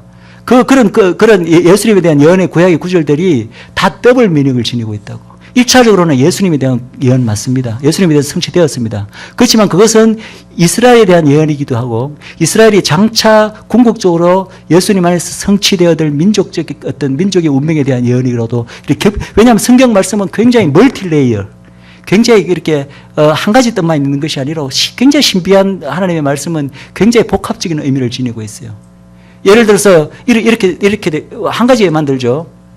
예수님께서 어릴 때 애굽에 갔다가 피난 갔다가 이제 헤로드 왕이 죽어서 이제 돌아온 사건이 있죠. 그죠? 천사가 시켜서 헤로드시 너를 죽이려 하니까 헤로드 왕이 죽을 때까지 애굽에 잠깐 머물고 있거라. 그래서 실제로 헤로드 왕이 죽고 난 다음에 이제 다시 돌아와서 그때부터 나사렛에 가서 살잖아요.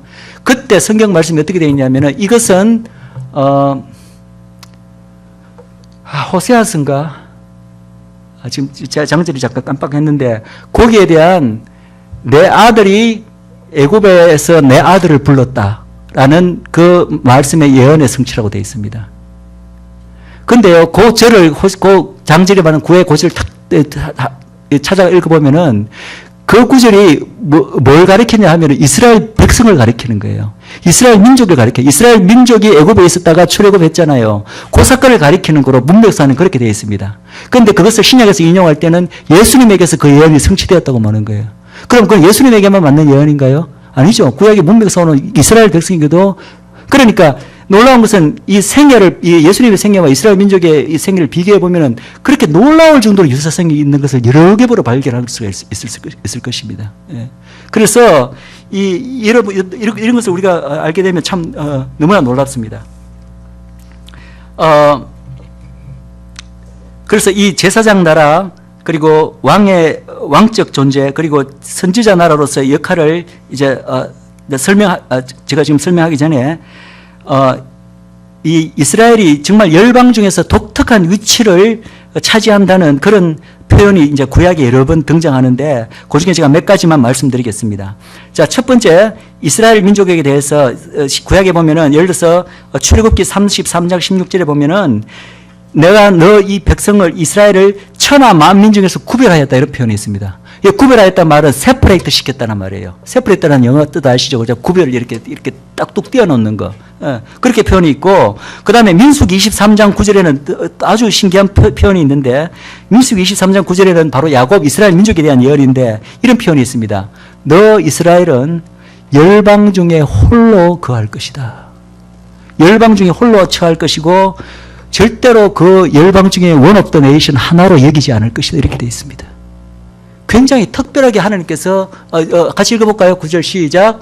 내가 바위에서 그들을 보며 작은 산에서 그들을 바라보니 이 백성은 홀로 처할 것이라.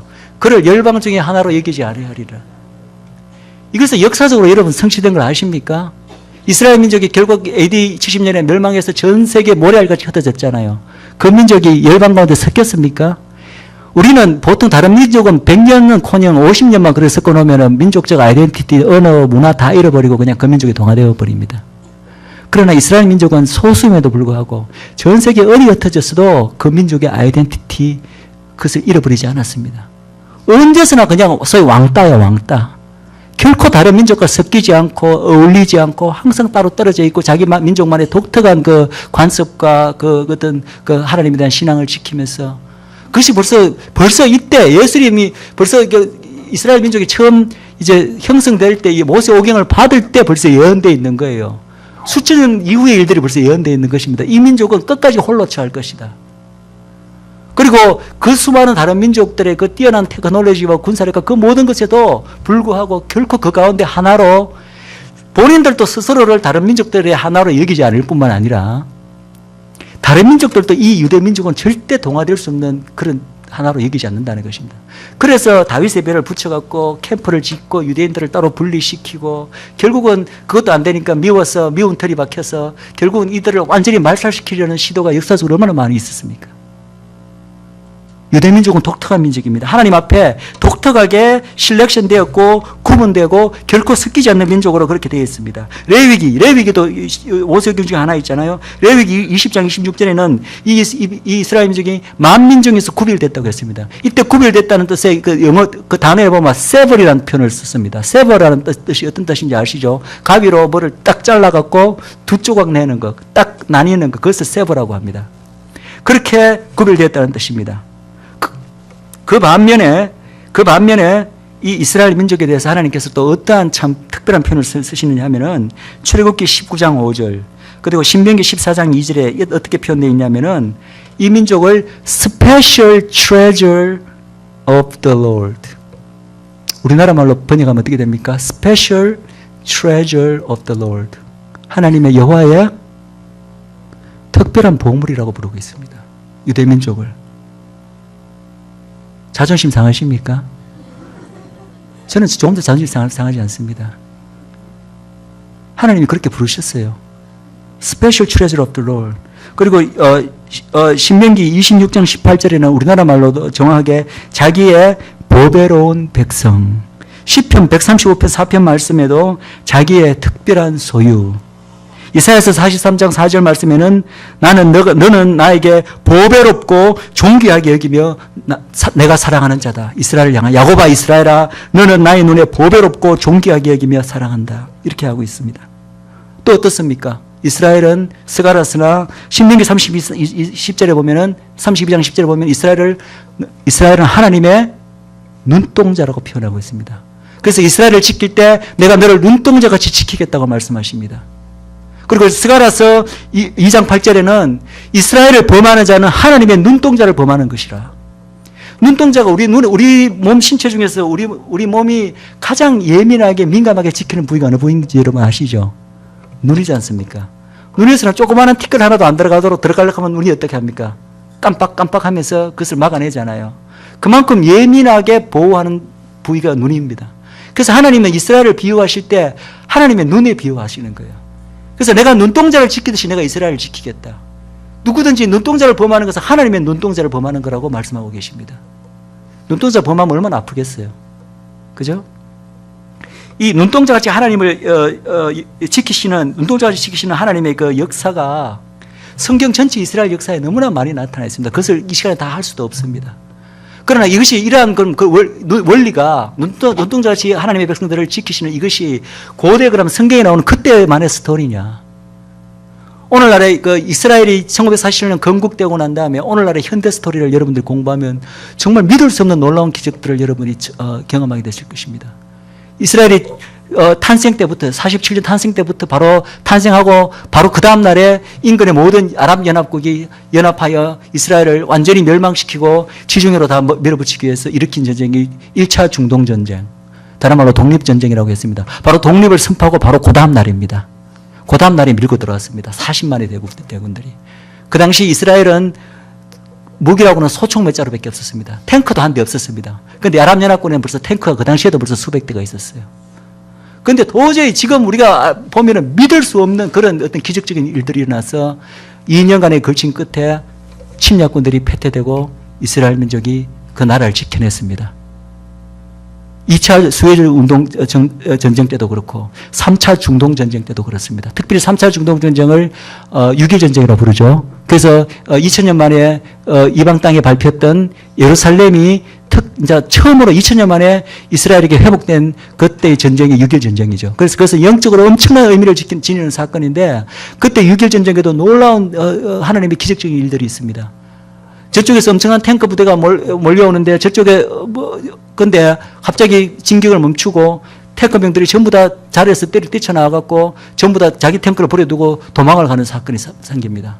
그래서 나중에 이제 그 전쟁이 끝나고 난 다음에 그 다 병사들을 불러갖고 도대체 왜 그때 도망가느냐라고 물어보니까 무슨 소리냐? 그때 도망갈 수밖에 없었다. 맞은편에 보니까 막 수천 대의 이스라엘 탱크들이 자기들 향해 몰려오는데 이건 도저히 중과부적이라서 자기들이 도망갔다고 이야기합니다. 근데 실상은 어쩐지 아십니까? 저 멀리 구릉에 이스라엘 탱크가 딱 한 대 나타났습니다.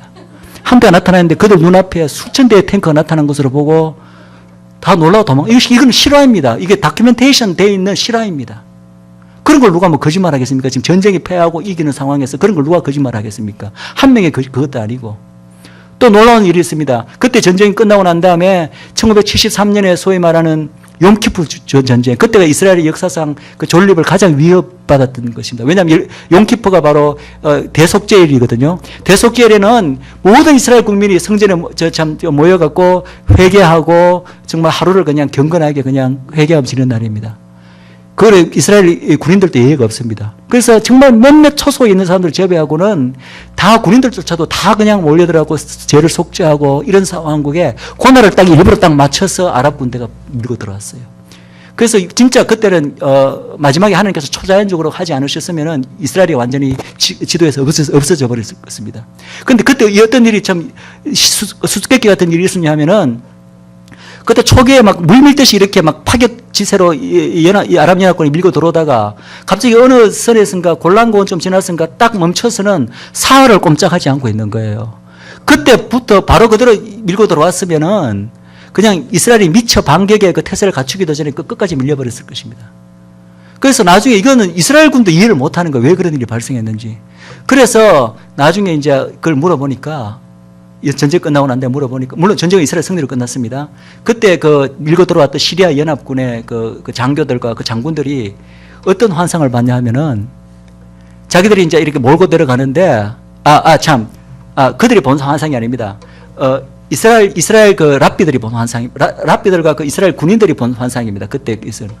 저쪽에서 시리아 그 군대들이 그 탱크 군대들이 엄청나게 몰려있는데 갑자기 서더라. 서고는 꼼짝을 안 하는데 그게 사흘간 계속된 거죠.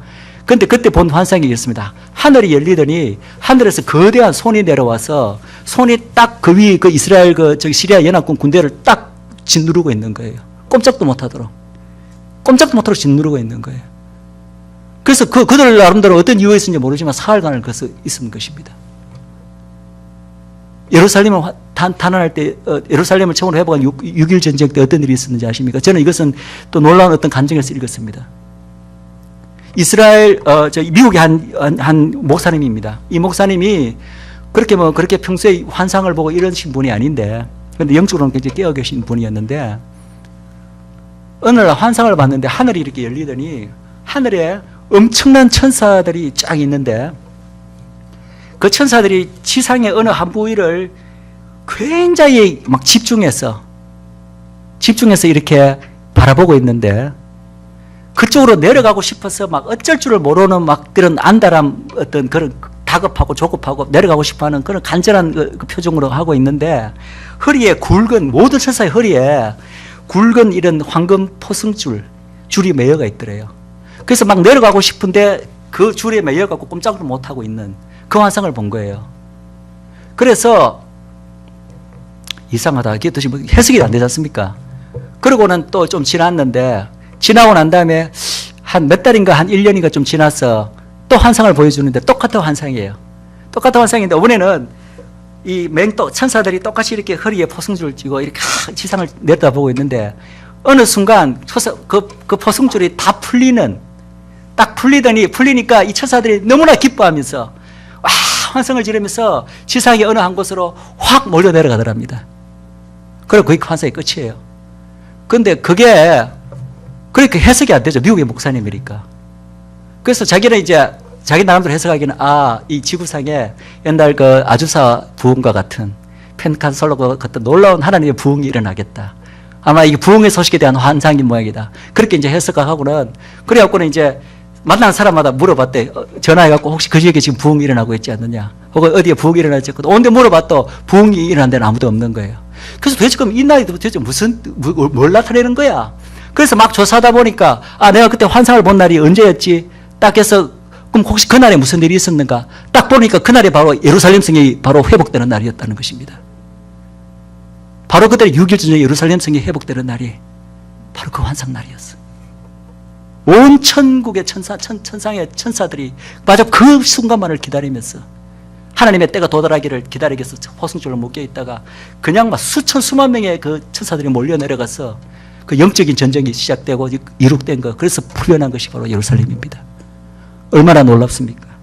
하나님의 눈동자인 이스라엘을 지키시는 이 하나님의 역사는 과거에 때 구약 때에도 수없이 많은 그런 기적적인 스토리 우리가 이미 잘 알고 있잖아요. 그죠? 홍해 가는 이야기부터. 그러나 현대에도 그 같은 역사가 그대로 되풀이되고 있다는 것입니다. 이스라엘은 여전히 하나님의 백성입니다. 믿으시기 바랍니다. 믿으시기 바랍니다. 예, 그러면 이제 조금 우리가 한 10분 정도 휴식을 가지고 구체적으로 제사장 나라, 왕의 나라, 선지자 역할에 대해서 좀 이야기하겠습니다.